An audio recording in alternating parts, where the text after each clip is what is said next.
Episode की शुरुआत सुबह 7 बजे राजेंद्र के मॉर्निंग वॉक से घर लौटने पर होती है। गेट खुलने की आवाज सुनकर जूही जाग जाती है। जूही ऑटिज्म स्पेक्ट्रम वाली एक युवा वकील है जिसमें चीजों को बारीकी से देखने और समझने की अद्भुत क्षमता है। वह अखबार उठाती है, बागवानी के औजार लेती है और बगीचे के रास्ते की ओर बढ़ती है, लेकिन एक मेज उसका रास्ता रोक देती है। राजेंद्र यह देखता है और उसकी मदद करने की कोशिश करता है, लेकिन जूही की मां उसे रोक देती है और कहती है कि जूही खुद ही सब संभाल लेगी। जूही बगीचे तक पहुंचने का दूसरा रास्ता ढूंढती है और अनानास काटती है। राजेंद्र रास्ता साफ करने के लिए मेज का कोना काट देता है। जूही की मां उससे कहती है कि जूही को अपनी समस्याएं खुद सुलझाने दे। वह पूछती है कि जब दुनिया मुश्किलों से भरी है तो वह कब तक उसकी रक्षा कर पाएगा। राजेंद्र जवाब देता है कि वह अपनी बेटी की रक्षा तब तक करेगा जब तक वह कर सकता है, क्योंकि यह उसकी जिम्मेदारी है। जूही की मां कहती है कि यह उसकी भी जिम्मेदारी है और वह मेज के नुकीले कोनों पर सेफ्टी क्लिप लगा देती है। जूही अपने भाई करण के कमरे में जाती है और उसकी केस फाइल पढ़ती है। वह फाइल से कुछ गिनती है और तभी उसका अलार्म बजता है, जिससे वह जाग जाता है। करण पूछता है कि वह रोज उसके कमरे में क्यों आती है, लेकिन कभी अलार्म बंद नहीं करती। जूही कोई जवाब नहीं देती, बल्कि उसे याद दिलाती है कि उन्हें बागवानी का काम करना है। करण उससे कहता है कि उसमें चीजों को बारीकी से समझने की अद्भुत क्षमता है जो उसमें नहीं है, और आज कोर्ट में वकील के तौर पर उसका पहला दिन है। जूही कहती है कि वह दूसरा सबसे अच्छा वकील बनेगा क्योंकि उनके पिता सबसे अच्छे वकील हैं। फिर वह कहती है कि वह शांति को अनानास देने जा रही है और कमरे से चली जाती है। दूसरी ओर उत्तम शिकायत करता है कि राजेंद्र एक बहुत बुरा वकील है और कहता है कि अगर वह जज होता तो राजेंद्र का लाइसेंस रद्द कर देता। झुंझलाकर वह कंघी फेंक देता है। उनकी पत्नी आती है और उन पर ताना मारती हैं। उत्तम पूछते हैं कि क्या वह कभी जज नहीं बनेंगे। उनकी पत्नी उन्हें याद दिलाती है कि वह अभी भी अपने छोटे भाई राजेंद्र के अंडर एक इंटर्न के तौर पर काम कर रहे हैं और उन्हें यह बात नहीं भूलनी चाहिए। जूही राजेंद्र से अखबार में शब्द पहेली वर्ड स्क्रैम्बलर सुलझाने में मदद करने को कहती है। पहली बार वह एक शब्द पूरा नहीं कर पाती। राजेंद्र यह देखते हैं और कहते हैं कि यह पहली बार है जब उसने पहेली पूरी नहीं की। जूही पूछती है कि वह कौन सा व्यक्ति है जो जीवन भर किसी के साथ रहता है। राजेंद्र जवाब देते हैं कि उसे इसका जवाब भविष्य में समझ आ जाएगा। फिर वे नाश्ते के लिए डाइनिंग टेबल पर बैठते हैं। उत्तम और उनकी पत्नी भी उनके साथ शामिल हो जाते हैं। उत्तम राजेंद्र को बताते हैं कि सोनिया और तानिया के कमरे की मरम्मत की जरूरत है और उनकी कॉलेज की फीस भी भरनी है। वह कहते हैं कि जीएसटी मिलाकर कुल खर्च 3 लाख रुपए होगा। जूही तुरंत बताती है कि जीएसटी कम हो गया है। राजेंद्र कहते हैं कि वह डिटेल्स चेक करेंगे। बढ़ते शोर से जूही परेशान हो जाती है। ऑटिज्म की वजह से उसे खाना खाने में मुश्किल होती है। सोनिया और तानिया भी आ जाती हैं। उनकी आंटी मंदिर से लौटती हैं और जूही की प्लेट में प्रसाद रखती हैं, जिससे वह और भी असहज हो जाती है। सोनिया और तानिया हंगामा करती हैं, जिससे जूही के नाश्ते की प्लेट गिर जाती है। शोर शराबा न सह पाने के कारण जूही डाइनिंग एरिया से चली जाती है। राजेंद्र सबको रोकते हैं और याद दिलाते हैं कि उन्होंने सिर्फ 10 मिनट मांगे थे ताकि जूही परिवार के साथ शांति से नाश्ता कर सके, क्योंकि वह खास है, लेकिन कोई भी कभी सहयोग नहीं करता। वह जूही का लंच बॉक्स उसके कमरे में ले जाते हैं। जूही कहती है कि वह लगातार फेल हो रही है। राजेंद्र उसे दिलासा देते हैं और कहते हैं कि वह कभी फेल नहीं हुई, बल्कि वह खुद फेल हुए हैं क्योंकि वह उसका ठीक से ख्याल नहीं रख पाए। वह उससे कहते हैं कि वह हमेशा पास होती है। वह उसे एक नई ड्रेस देते हैं और कपड़े बदलने के लिए कहते हैं क्योंकि उसके कपड़े खराब हो गए थे। जूही कहती है कि उसने सबका नाश्ता खराब कर दिया, लेकिन राजेंद्र उसे भरोसा दिलाते हैं कि बाकी सब खा रहे हैं और उसे अपने कमरे में नाश्ता खत्म करने के लिए कहते हैं। वह वहीं डाइनिंग टेबल लगाते हैं और पिता पुत्री खुशी खुशी साथ में पराठे खाते हैं। जूही कहती है कि वह उनके लिए अनानास लाएगी क्योंकि यह उनके अस्थमा में मदद करता है, और वह उसे लाने चली जाती है। राजेंद्र को अपने जूनियर का फोन आता है, जिसमें उसे एक जरूरी सुनवाई के बारे में बताया जाता है और कहा जाता है कि जज खन्ना उससे मिलना चाहते हैं। राजेंद्र तुरंत कोर्ट के लिए निकल जाते हैं। जूही अनानास, पाइनएप्पल ले लेती है। करण उसे बताता है कि उनके पिता पहले ही कोर्ट जा चुके हैं। वह उससे कहती है कि वह अनानास उनके पिता तक पहुंचा दे, लेकिन वह मना कर देता है और चला जाता है। उनकी आंटी सुझाव देती हैं कि जूही खुद कैब या मेट्रो से कोर्ट जा सकती है और जूही ऐसा ही करने का फैसला करती है। गाड़ी चलाते समय करण कोर्ट में अपनी दलीलों की प्रैक्टिस करता है। जूही उसे उस बात की याद दिलाती है जो वह भूल गया था। करण गाड़ी रोकता है और पूछता है कि वह साथ क्यों आई है। जूही कहती है कि वह अनानास अपने पिता को देना चाहती है। करण उसकी तारीफ करता है और कहता है कि वह सच में कमाल की है, क्योंकि उसने इतनी जल्दी उसका केस पढ़ लिया। वह पूछता है कि वह बार एग्जाम क्यों नहीं देती। जूही जवाब देती है कि उसके पिता ने उसे मना किया था, इसलिए वह ऐसा नहीं करेगी। वह उससे कहती है कि वह उसे कोर्ट ले जाए और वादा करती है कि वह उनके पिता को उसे डांटने नहीं देगी। गाड़ी चलाते हुए करण सोचता है कि राजेंद्र कोर्ट में होंगे या अपने चैम्बर में। जूही पूरे भरोसे के साथ कहती है कि वे कोर्ट में ही होंगे और कोर्ट की प्रक्रिया और उसके पिता केस कैसे संभालेंगे यह भी बताती है। ठीक वैसा ही होता है जैसा उसने कहा था। राजेंद्र जबरदस्त दलील पेश करते हैं और केस जीत जाते हैं। करण हैरान रह जाता है और जूही से कहता है कि वह बहुत बढ़िया है। साथ ही यह भी कहता है कि उसे नहीं पता कि वह वकील क्यों बना। जूही उसका हौसला बढ़ाती है और कहती है कि वह भी एक बेहतरीन वकील बनेगा। वे कोर्ट पहुंचते हैं। वहां भारी भीड़ देखकर जूही घबरा जाती है। करण उससे कहता है कि वह गाड़ी के अंदर ही रहे, म्यूजिक सुने और बाहर न निकले जब तक वह उनके पिता को अनानास दे देता है। जूही म्यूजिक का मजा लेती है और कल्पना करती है कि वह फूलों के एक सुंदर बगीचे में बैठी है। अचानक उसका वॉकमैन काम करना बंद कर देता है। वह देखती है कि कोई पेड़ काटने वाला है। वह कहती है कि पेड़ काटना गलत है। करण की यह सलाह याद करते हुए कि गाड़ी का दरवाजा नहीं खोलना है, वह खिड़की से बाहर निकलती है। इंस्पेक्टर संयम उसे देख लेते हैं और उसकी मदद करते हैं। वह मजाक में पूछते हैं कि क्या वह चोर है, क्योंकि वह खिड़की से बाहर निकली है। जूही जवाब देती है कि वह राजेंद्र सूरी की बेटी है। जूही तेजी से पेड़ की ओर भागती है और पार्किंग एरिया में पेड़ काट रहे वर्करों को रोकने की कोशिश करती है। वे मना कर देते हैं और कहते हैं कि उनके पास ऑफिशियल ऑर्डर हैं। जूही पेड़ की एक टहनी पर चढ़ जाती है और उन्हें रोकने के लिए वहीं बैठ जाती है। आसपास के लोग उसके इस बर्ताव पर हंसते हैं। उत्तम की नजर जूही पर पड़ती है। उसी समय पुनीत नाम का एक आदमी कानूनी मदद के लिए उत्तम के पास आता है। वह बताता है कि उसने यात्री कंसाइनमेंट कंपनी पर भरोसा करके उन्हें एक बिजनेस ऑर्डर दिया था, लेकिन उन्होंने उसे धोखा दिया। कोई भी वकील उसका केस लेने को तैयार नहीं है, इसलिए वह उत्तम से मदद मांगता है। उत्तम उसे सलाह देता है कि मामले को आपसी समझौते से सुलझा ले। जूही अपनी बेहतरीन ऑब्जर्वेशन स्किल्स का इस्तेमाल करके तेजी से पुनीत की फाइल पढ़ती है और पूरे भरोसे के साथ कहती है कि उसके पिता उसका केस लड़ेंगे। सब लोग हंसते हैं और उसका मजाक उड़ाते हैं। इस बीच संयम की मुलाकात करण से होती है और उन्हें एक व्यक्ति से पता चलता है कि बाहर जूही का मजाक उड़ाया जा रहा है। वे वहां भागते हैं और हंगामा रोकते हैं। जब जूही पेड़ से फिसलती है तो संयम उसे पकड़ लेता है और गिरने से बचा लेता है। करण संयम को बताता है कि उसकी बहन एक बेहतरीन वकील है, लेकिन लोग उसे गलत फहमी में पागल कहते हैं। राजेंद्र वहां पहुंचते हैं और साफ तौर पर कहते हैं कि उनकी बेटी ऑटिस्टिक है, पागल नहीं। जूही पुनीत का परिचय राजेंद्र से कराती है और उनसे उसका केस लेने का अनुरोध करती है। राजेंद्र जूही को अपने साथ ले जाते हैं और चले जाते हैं। बाद में यात्री कंसाइनमेंट कंपनी का मालिक उत्तम को फोन करके बताता है कि पुनीत ने राजेंद्र से संपर्क किया है। वह उत्तम को चेतावनी देता है कि अगर राजेंद्र केस लड़ने के लिए मान गए तो सब कुछ उनके हाथ से निकल जाएगा। वह उत्तम से कहता है कि वह किसी भी कीमत पर राजेंद्र को रोके। एपिसोड यहीं खत्म होता है। प्रीकैप। राजेंद्र जूही का जन्मदिन मनाते हैं। जूही अपने पिता से पूछती है कि वह दूसरों जैसी क्यों नहीं है।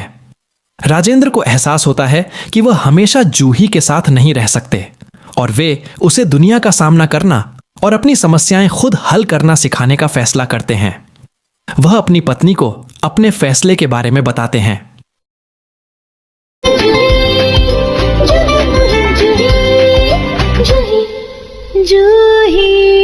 एपिसोड की शुरुआत सुबह 7 बजे राजेंद्र के मॉर्निंग वॉक से घर लौटने पर होती है। गेट खुलने की आवाज सुनकर जूही जाग जाती है। जूही ऑटिज्म स्पेक्ट्रम वाली एक युवा वकील है जिसमें चीजों को बारीकी से देखने और समझने की अद्भुत क्षमता है। वह अखबार उठाती है, बागवानी के औजार लेती है और बगीचे के रास्ते की ओर बढ़ती है, लेकिन एक मेज उसका रास्ता रोक देती है। राजेंद्र यह देखता है और उसकी मदद करने की कोशिश करता है, लेकिन जूही की मां उसे रोक देती है और कहती है कि जूही खुद ही सब संभाल लेगी। जूही बगीचे तक पहुंचने का दूसरा रास्ता ढूंढती है और अनानास काटती है। राजेंद्र रास्ता साफ करने के लिए मेज का कोना काट देता है। जूही की मां उससे कहती है कि जूही को अपनी समस्याएं खुद सुलझाने दे। वह पूछती है कि जब दुनिया मुश्किलों से भरी है तो वह कब तक उसकी रक्षा कर पाएगा। राजेंद्र जवाब देता है कि वह अपनी बेटी की रक्षा तब तक करेगा जब तक वह कर सकता है, क्योंकि यह उसकी जिम्मेदारी है। जूही की मां कहती है कि यह उसकी भी जिम्मेदारी है और वह मेज के नुकीले कोनों पर सेफ्टी क्लिप लगा देती है। जूही अपने भाई करण के कमरे में जाती है और उसकी केस फाइल पढ़ती है। वह फाइल से कुछ गिनती है और तभी उसका अलार्म बजता है, जिससे वह जाग जाता है। करण पूछता है कि वह रोज उसके कमरे में क्यों आती है, लेकिन कभी अलार्म बंद नहीं करती। जूही कोई जवाब नहीं देती, बल्कि उसे याद दिलाती है कि उन्हें बागवानी का काम करना है। करण उससे कहता है कि उसमें चीजों को बारीकी से समझने की अद्भुत क्षमता है जो उसमें नहीं है, और आज कोर्ट में वकील के तौर पर उसका पहला दिन है। जूही कहती है कि वह दूसरा सबसे अच्छा वकील बनेगा क्योंकि उनके पिता सबसे अच्छे वकील हैं। फिर वह कहती है कि वह शांति को अनानास देने जा रही है और कमरे से चली जाती है। दूसरी ओर उत्तम शिकायत करता है कि राजेंद्र एक बहुत बुरा वकील है और कहता है कि अगर वह जज होता तो राजेंद्र का लाइसेंस रद्द कर देता। झुंझलाकर वह कंघी फेंक देता है। उनकी पत्नी आती है और उन पर ताना मारती हैं। उत्तम पूछते हैं कि क्या वह कभी जज नहीं बनेंगे। उनकी पत्नी उन्हें याद दिलाती है कि वह अभी भी अपने छोटे भाई राजेंद्र के अंडर एक इंटर्न के तौर पर काम कर रहे हैं और उन्हें यह बात नहीं भूलनी चाहिए। जूही राजेंद्र से अखबार में शब्द पहेली वर्ड स्क्रैम्बलर सुलझाने में मदद करने को कहती है। पहली बार वह एक शब्द पूरा नहीं कर पाती। राजेंद्र यह देखते हैं और कहते हैं कि यह पहली बार है जब उसने पहेली पूरी नहीं की। जूही पूछती है कि वह कौन सा व्यक्ति है जो जीवन भर किसी के साथ रहता है। राजेंद्र जवाब देते हैं कि उसे इसका जवाब भविष्य में समझ आ जाएगा। फिर वे नाश्ते के लिए डाइनिंग टेबल पर बैठते हैं। उत्तम और उनकी पत्नी भी उनके साथ शामिल हो जाते हैं। उत्तम राजेंद्र को बताते हैं कि सोनिया और तानिया के कमरे की मरम्मत की जरूरत है और उनकी कॉलेज की फीस भी भरनी है। वह कहते हैं कि जीएसटी मिलाकर कुल खर्च 3 लाख रुपए होगा। जूही तुरंत बताती है कि जीएसटी कम हो गया है। राजेंद्र कहते हैं कि वह डिटेल्स चेक करेंगे। बढ़ते शोर से जूही परेशान हो जाती है। ऑटिज्म की वजह से उसे खाना खाने में मुश्किल होती है। सोनिया और तानिया भी आ जाती हैं। उनकी आंटी मंदिर से लौटती हैं और जूही की प्लेट में प्रसाद रखती हैं, जिससे वह और भी असहज हो जाती है। सोनिया और तानिया हंगामा करती हैं, जिससे जूही के नाश्ते की प्लेट गिर जाती है। शोर शराबा न सह पाने के कारण जूही डाइनिंग एरिया से चली जाती है। राजेंद्र सबको रोकते हैं और याद दिलाते हैं कि उन्होंने सिर्फ 10 मिनट मांगे थे ताकि जूही परिवार के साथ शांति से नाश्ता कर सके, क्योंकि वह खास है, लेकिन कोई भी कभी सहयोग नहीं करता। वह जूही का लंच बॉक्स उसके कमरे में ले जाते हैं। जूही कहती है कि वह लगातार फेल हो रही है। राजेंद्र उसे दिलासा देते हैं और कहते हैं कि वह कभी फेल नहीं हुई, बल्कि वह खुद फेल हुए हैं क्योंकि वह उसका ठीक से ख्याल नहीं रख पाए। वह उससे कहते हैं कि वह हमेशा पास होती है। वह उसे एक नई ड्रेस देते हैं और कपड़े बदलने के लिए कहते हैं क्योंकि उसके कपड़े खराब हो गए थे। जूही कहती है कि उसने सबका नाश्ता खराब कर दिया, लेकिन राजेंद्र उसे भरोसा दिलाते हैं कि बाकी सब खा रहे हैं और उसे अपने कमरे में नाश्ता खत्म करने के लिए कहते हैं। वह वहीं डाइनिंग टेबल लगाते हैं और पिता पुत्री खुशी खुशी साथ में पराठे खाते हैं। जूही कहती है कि वह उनके लिए अनानास लाएगी क्योंकि यह उनके अस्थमा में मदद करता है और वह उसे लाने चली जाती है। राजेंद्र को अपने जूनियर का फोन आता है जिसमें उसे एक जरूरी सुनवाई के बारे में बताया जाता है और कहा जाता है कि जज खन्ना उससे मिलना चाहते हैं। राजेंद्र तुरंत कोर्ट के लिए निकल जाते हैं।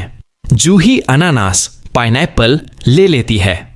करण उसे बताता है कि उनके पिता पहले ही कोर्ट जा चुके हैं।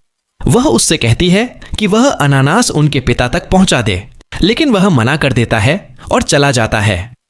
उनकी आंटी सुझाव देती हैं कि जूही खुद कैब या मेट्रो से कोर्ट जा सकती है और जूही ऐसा ही करने का फैसला करती है। गाड़ी चलाते समय करण कोर्ट में अपनी दलीलों की प्रैक्टिस करता है।